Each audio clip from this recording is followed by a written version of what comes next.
quick guide, I'll show you how to reset WooCommerce so you can start fresh or fix issues that may be slowing your store down.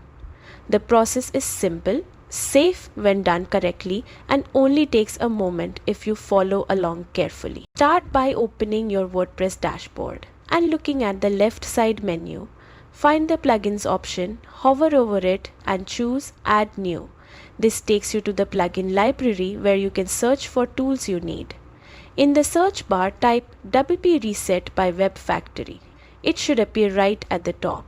Click Install Now, and once the installation completes, activate it so the tool becomes available on your site. After activation, go back to the left menu and click on Tools, then select WP Reset. This opens the main reset panel where all the reset features are located. Scroll until you see the section labeled Site Reset.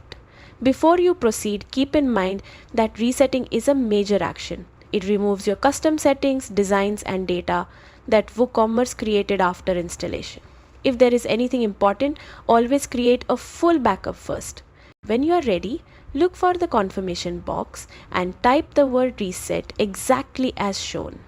This step is there to protect your site from accidental resets, so make sure you are absolutely certain before moving forward.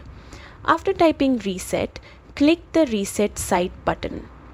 The plugin will start restoring WooCommerce and your WordPress environment back to its default state. The process usually finishes within a few seconds. And that's it. Your WooCommerce installation is now reset and ready for fresh setup, clean testing, or new configurations. This simple reset often clears hidden errors and gives your store a clean foundation to build on again.